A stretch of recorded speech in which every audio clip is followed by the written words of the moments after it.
Hello friends, good morning. Welcome to one day exam target. आप सभी का स्वागत है आपके अपने चैनल वनडे एग्जाम टारगेट पर। फ्रेंड्स, जैसा कि आप सभी को पता है, आज है 6 अक्टूबर और देखेंगे आज के इंपॉर्टेंट करंट अफेयर के क्वेश्चन। इंपॉर्टेंट मतलब बहुत ही ज़्यादा इंपॉर्टेंट, और लास्ट में आपको डिटेल में जितने भी क्वेश्चन देखेंगे उसका आंसर बहुत ही डिटेल में लिखा हुआ भी मिलेगा। तो बहुत ही इंटरेस्टिंग सा ये वीडियो होने वाला है, तो शुरू से लास्ट तक वीडियो के साथ बने रहिएगा। चलिए स्टार्ट करते हैं आज की क्लास को। और जितने भी स्टूडेंट वीडियो को देख रहे हैं फटाफट से वीडियो को करेंगे लाइक। और आपका एक न्यू चैनल है मुनमुन ब्लॉग्स, जिसके लिंक हम आपको नीचे डिस्क्रिप्शन बॉक्स में दे देंगे। आप लोग जा करके चैनल को देखिएगा, अच्छा लगेगा तो सब्सक्राइब कर लीजिएगा। मुनमुन ब्लॉग्स इस तरीके से आप सर्च कर सकते हैं। क्वेश्चन ये, हाल ही में विश्व शिक्षक दिवस कब मनाया गया? ऑप्शन हमारा ए सही हो जाता है 5 अक्टूबर को। तो वर्ष 1994 के बाद से प्रत्येक वर्ष 5 अक्टूबर को विश्व स्तर पर विश्व शिक्षक दिवस मनाया जाता है। आपको बताना है शिक्षक दिवस कब मनाया जाता है, कमेंट सेक्शन में कमेंट करके जरूर बताइएगा। और ये जो विश्व शिक्षक दिवस है, ये दिन दुनिया भर में शिक्षक पेशे उपलब्धियों को चिन्हित करने और शिक्षकों की आवाज पर ध्यान केंद्रित करने का अवसर प्रदान करता है। ठीक है। और वर्ष 2020 का विश्व शिक्षक दिवस का जो थीम है वो इम्पॉर्टेंट है आपके एग्जाम के लिए। तो थीम है टीचर्स लीडिंग इन क्राइसिस री इमेजिनिंग द फ्यूचर। इस थीम के साथ ये मनाया गया। क्लियर है? चलिए अगले क्वेश्चन पर आ जाते हैं। नेक्स्ट हमारा क्वेश्चन आप सभी के लिए क्वेश्चन ये, हाल ही में एसबीआई ने किसको अपना नया सीएफओ नियुक्त किया है? सीएफओ चीफ फाइनेंशियल ऑफिसर, मुख्य वित्तीय अधिकारी। ऑप्शन यहाँ पर हमारा बी सही हो जाता है चरणजीत सिंह अत्रा को। तो भारतीय state bank SBI state bank of India ने चरणजीत सिंह अत्रा को 1 अक्टूबर 2020 से अपना नया मुख्य वित्तीय अधिकारी नियुक्त किया है। और ये किसके स्थान पर नियुक्ति की गई है? तो प्रशांत कुमार के स्थान पर नियुक्ति की गई है। प्रशांत कुमार जिन्हें एस बैंक का सीईओ नियुक्त कर दिया गया है। तो जब से ये एस बैंक के सीईओ नियुक्त कर दिए गए, आपको मैंने बताया है जब एस बैंक पढ़ा रहे थे तो उसमें बताया था एस बैंक के सीईओ कौन है, तो आपको मैंने बताया था प्रशांत कुमार। तो जब से प्रशांत कुमार को एस बैंक का सीईओ नियुक्त कर दिया गया तब से ये पद खाली था, तो अब ये जगह है चरणजीत सिंह अत्रा ने ली है। ठीक है। और अंतरिम रूप से वेंकट नागेश्वर इस पद पर थे, सी वेंकट नागेश्वर, लेकिन ये नियुक्त कर दिए गए परमानेंट तरीके से। और यहाँ पर बात आ जाती है एसबीआई की। तो एसबीआई के अध्यक्ष कौन है? एसबीआई के अध्यक्ष हैं रजनीश कुमार। और एसबीआई का मुख्यालय कहाँ पर है? महाराष्ट्र के मुंबई में है। कहाँ पर है? महाराष्ट्र के मुंबई में है। ठीक, चलते हैं नेक्स्ट क्वेश्चन पर। हमारा अगला क्वेश्चन आप सभी के लिए बहुत ही इंपॉर्टेंट, और इससे रिलेटेड मैंने सारे क्वेश्चन आपको करवा दिए। तो क्वेश्चन है, हाल ही में अटल सुरंग राष्ट्र को किसने समर्पित की? ऑप्शन हमारा सही हो जाता है ऑप्शन सी, हमारे पीएम नरेंद्र मोदी ने। तो प्रधानमंत्री नरेंद्र मोदी ने रोहतांग में बनी अटल सुरंग को राष्ट्र को समर्पित किया। ठीक है। आपको बता दें इस सुरंग का नाम हमारे पूर्व प्रधानमंत्री और विद्वान अटल बिहारी वाजपेयी के सम्मान में रोहतांग सुरंग का नाम बदल करके क्या रख दिया गया है? अटल सुरंग रखा गया। हम आपको डिटेल में सब कुछ बता चुके हैं, और उस वीडियो की लिंक जो अटल सुरंग के बारे में डिटेल में है, लिंक हम आपको नीचे डिस्क्रिप्शन बॉक्स में दे देंगे, ज़रूर देख लीजिएगा, बहुत ही इंपॉर्टेंट। और वहाँ से 100% क्वेश्चन पूछा जाएगा, और मैंने एक भी क्वेश्चन छोड़ा नहीं, सब कुछ मैंने डिटेल में बता दिया है। ठीक है। और अटल जो टनल है समुद्र तल से यानी कि मीन सी लेवल से 10,000 फीट की ऊंचाई पर बनाई गई दुनिया की सबसे लंबी हाईवे टनल है। और इस सुरंग का नाम पूर्व भारतीय प्रधानमंत्री अटल बिहारी वाजपेयी के नाम पर रखा गया है। और आपको बता दें सीमा सड़क संगठन BRO द्वारा हिमाचल प्रदेश में लेह मनाली राजमार्ग पर हिमालय के पूर्वी पीर पंजाल रेंज में रोहतांग दर्रे के नीचे अटल सुरंग का निर्माण किया गया। तो यहाँ से आपका पूछा जाएगा, दर्रा तो पूछा जाएगा, साथ साथ में रेंज भी पूछा जाएगा। और सुरंग की कुल लंबाई कितनी है? तो 9.02 किलोमीटर है, और ये 3,100 मीटर यानी कि 10,171 फीट की ऊंचाई पर है। और ये परियोजना की कुल लागत कितनी है? तो ये भी जानते रहिए 3,200 करोड़ रुपए। ठीक, चलिए एक बार फिर से मैंने सरसरी निगाह से आपको इंपॉर्टेंट फैक्ट बता दिए। चलिए अगले क्वेश्चन पर आ जाते हैं। नेक्स्ट हमारा क्वेश्चन आप सभी के लिए है, बहुत ही इंपॉर्टेंट क्वेश्चन। वर्ष 2020 के स्वच्छ भारत पुरस्कार को कितने श्रेणियों में प्रदान किया गया है? Most important question. विकल्प यहाँ पर हमारा सही हो जाता है। सर्वश्रेष्ठ जो श्रेणियां हैं, ऑप्शन आपका यहाँ पर 3 सही हो जाता है, ए। यानी कि स्वच्छ भारत 2020 पुरस्कारों को 3 श्रेणियों के अंतर्गत प्रदान किया गया है। चलिए तीनों श्रेणियां आपको दिखा देते हैं यहाँ पर कौन कौन सी श्रेणियां हैं। तो पहली श्रेणी है स्वच्छ सुंदर सामुदायिक शौचालय अभियान, दूसरा है सामुदायिक शौचालय अभियान, तीसरा है गंदगी से मुक्त अभियान।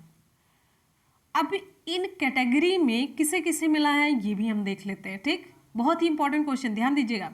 तो पहला जो है श्रेणी स्वच्छ सुंदर सामुदायिक शौचालय अभियान, इसके तहत सर्वश्रेष्ठ राज्य गुजरात, सर्वश्रेष्ठ जिला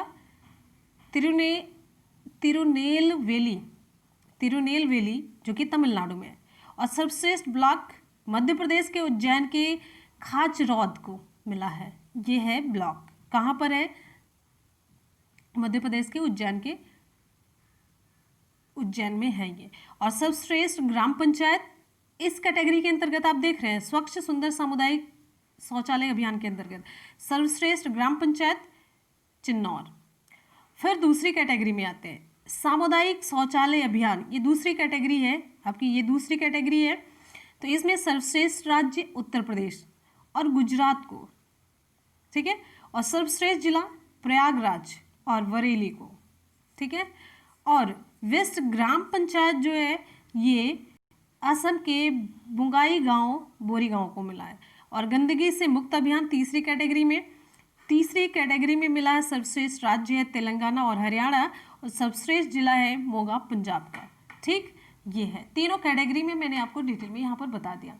कोई भी कन्फ्यूजन, कोई भी क्वेश्चन हो तो आप लोग कमेंट सेक्शन में पूछ सकते हैं, और अगर आप चाहेंगे तो इससे और हम डिटेल में वीडियो बना करके बता सकते हैं। ठीक, तो इतना करंट में इतना ही इंपॉर्टेंट है, बहुत ज़्यादा डिटेल मत जानिए। ठीक है, इतना ही एग्जाम में क्वेश्चन पूछा जाएगा, ऐसे ही पूछा जाएगा लाइन से, एक लाइन से। ठीक है, ज़्यादा अंदर घुसेंगे बहुत ज़्यादा ब्रॉड हो जाएगा और मिलना जुलना उसमें से कुछ भी नहीं है। हमारा अगला क्वेश्चन है, हाल ही में भारत बांग्लादेश नौसेना द्विपक्षीय अभ्यास का दूसरा संस्करण कहाँ शुरू किया गया? विकल्प यहाँ पर हमारा सही हो जाता है ऑप्शन बी, बंगाल की खाड़ी में। तो बंगाल की खाड़ी में भारत बांग्लादेश नौसेना का द्विपक्षीय अभ्यास का दूसरा संस्करण शुरू किया गया, जिसका नाम है, इस नौसैनिक अभ्यास का जो द्विपक्षीय नौसैनिक अभ्यास है भारतीय नौसेना और बांग्लादेश की नौसेना के बीच, इसका नाम है जो अभ्यास है बोंगो सागर है। तो बोंगो सागर का दूसरा संस्करण बंगाल की उत्तरी खाड़ी में आरंभ हो गया है। इसका उद्देश्य क्या है बोंगो सागर का?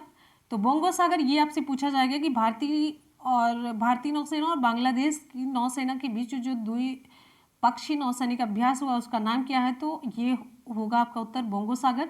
और इसका उद्देश्य समुद्री अभ्यास और संचालन के मतलब संचालन अच्छी तरीके से हो, दोनों के बीच में एक कौशल विकसित करना, समुद्री संचालन के लिए एक कौशल विकसित करना होता है। ठीक है, तो बोंगो सागर नौसैनिक अभ्यास के इस सत्र में दोनों नौसेनाओं के पोत इस दौरान सतह युद्ध अभ्यास, नाविक कला विकास और हेलीकॉप्टर संचालन का अभ्यास करेंगे, यानी कि कुशलता विकसित करने के लिए इस तरीके का अभ्यास किया जाता है। ठीक है, चलिए आ जाते हैं नेक्स्ट क्वेश्चन पर। हमारा अगला क्वेश्चन आप सभी के लिए है। क्वेश्चन है, हाल ही में फ्रैंक डी बोयर को किस देश की राष्ट्रीय फुटबॉल टीम का मुख्य कोच नियुक्त किया गया है? क्वेश्चन है, हाल ही में फ्रैंक डी बोयर को किस देश की राष्ट्रीय फुटबॉल टीम का मुख्य कोच नियुक्त किया गया? तो आपका उत्तर यहाँ पर ए सही हो जाता है, नीदरलैंड्स। ऑप्शन ए सही होता है, नीदरलैंड्स। इसके बारे में कुछ इंपॉर्टेंट फैक्ट देखते चलते हैं। तो इस पद पर रोनाल्ड कोमैन का स्थान लेंगे बोयर। ठीक है, कोमैन ने विगत माह बार्सिलोना की कोच के रूप में पदभार ग्रहण किया है। तो ये बार्सिलोना की कोच के रूप में पदभार ग्रहण कर लिए, तो ये स्थान खाली था और बोयर ने यह स्थान लिया। फिर बोयर को वर्ष 2022 में आयोजित होने वाले फुटबॉल विश्व कप तक के लिए करारबद्ध किया गया, यानी कि तब तक ये रहेंगे 2022 तक। बोयर ने बतौर खिलाड़ी नीदरलैंड की तरफ से 112 मैच खेले हैं। फिर है अगला, बोयर ने वर्ष 2011 और 2014 के मध्य अजाक्स के कोच के रूप में रिकॉर्ड 4 बार लगातार डच लीग का खिताब जीता था। तो ये रिकॉर्ड इनके नाम है, इंपॉर्टेंट है, ठीक है। चलिए अगले क्वेश्चन पर आ जाते हैं। नेक्स्ट हमारा क्वेश्चन, और आज की क्लास आपको कैसी लग रही है जरूर बताइएगा कमेंट सेक्शन में, आपका इंतजार रहेगा कमेंट सेक्शन में। तो चलिए, बहुत ही इंपॉर्टेंट क्वेश्चन, बहुत ही ज़्यादा इंपॉर्टेंट क्वेश्चन है। राज्यसभा द्वारा पारित जम्मू एवं कश्मीर आधिकारिक भाषा विधेयक 2020 में डोगरी, कश्मीरी और हिंदी को आधिकारिक भाषा का दर्जा प्रदान किए जाने का प्रावधान किया गया। इन 3 भाषाओं के जुड़ने से जम्मू कश्मीर में आधिकारिक भाषाओं की संख्या कितनी हो गई? ये डिटेल में मैंने लिया है। देखिए, कुछ ना कुछ हम क्वेश्चन आपको एक्स्ट्रा जरूर प्रोवाइड कराते रहेंगे, जो कि 200% आप कह सकते हैं कि बहुत ज़्यादा इंपॉर्टेंट होता है एग्जाम के लिए, और ये पूछा जरूर हो जाएगा। तो विकल्प यहाँ पर हमारा 20 सही हो जाता है, 5 हो गई है। अब जम्मू कश्मीर में आधिकारिक भाषाओं की संख्या कितनी हो गई है? 5 हो गई, विकल्प आपका 20 सही हो जाता है। चलिए कुछ इंपॉर्टेंट फैक्ट की तरफ आ जाते हैं। तो 23 सितंबर 2020 को राज्यसभा द्वारा जम्मू एवं कश्मीर आधिकारिक भाषा विधेयक 2020 पारित किया गया। पहली बात तो यही इंपॉर्टेंट पॉइंट। लोकसभा द्वारा यह विधेयक 22 सितंबर 2020 को ही पारित किया जा चुका है।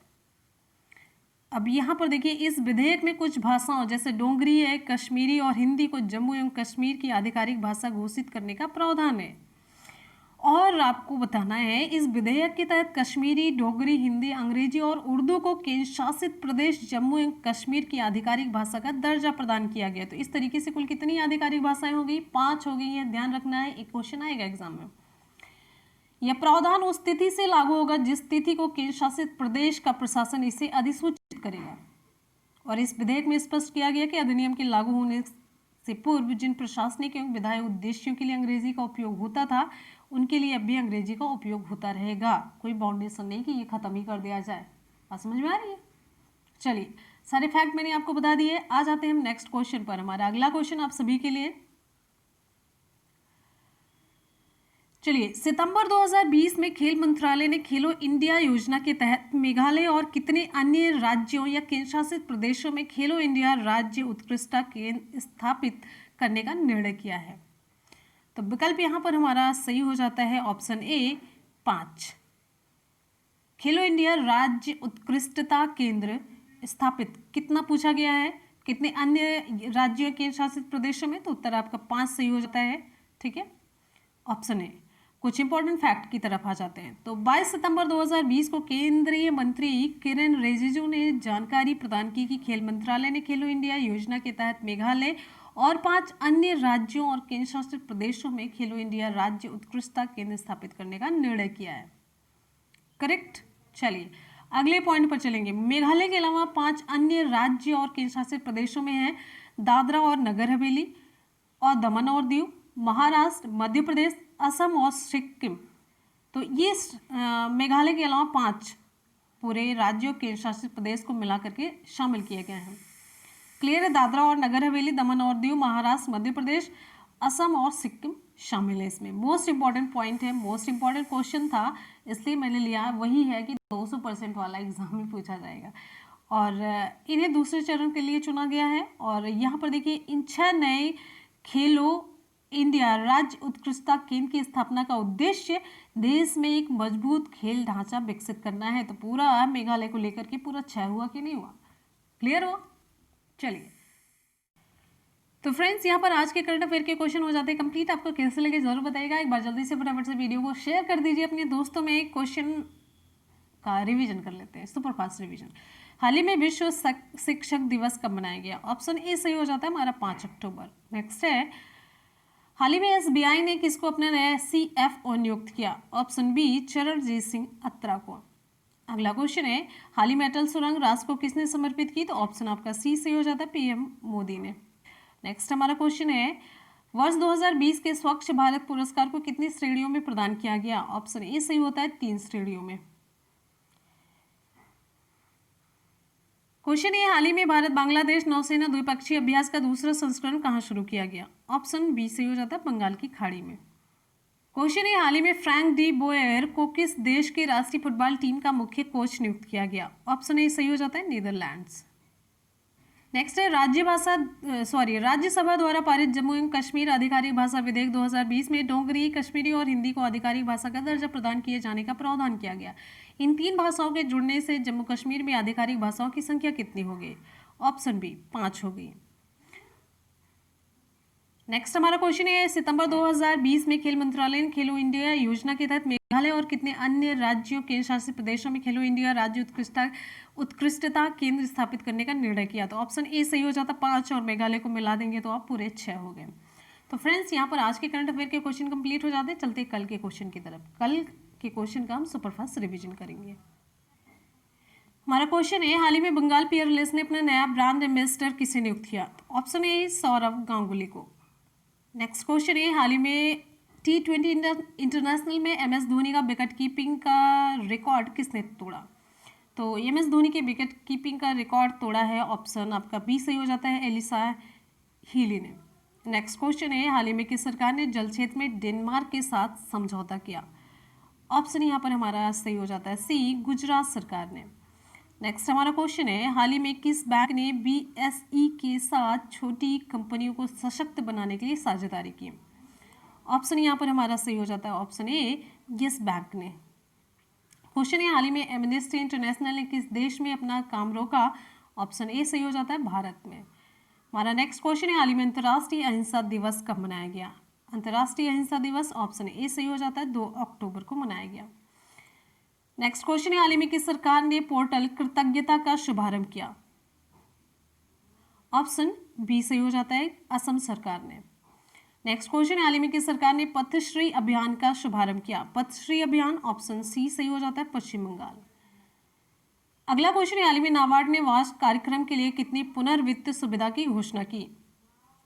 ऑप्शन यहाँ पर हमारा सही हो जाता है ऑप्शन ए, 800 करोड़ रुपए।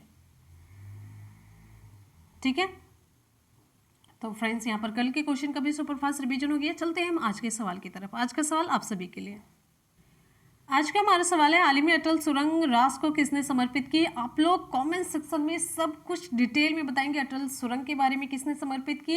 इससे ज़्यादा इंपॉर्टेंट क्वेश्चन इसके फैक्ट से बनता है। तो सारे फैक्ट मैंने आपको बताया, कल का वीडियो आप लोग देख लीजिएगा और सारे इंपॉर्टेंट फैक्ट जितने मैंने बताए हैं, किस दर्जे में बनी है और कितनी इसकी समुद्र तल से ऊंचाई, कितनी लागत हुई और कहाँ पर बनी हुई है, कितनी दूरी कम होगी, कितनी दूरी कम होगी और कितना समय कम होगा, ये सारी चीज़ें आप लोग कमेंट सेक्शन में ज़रूर बताएंगे।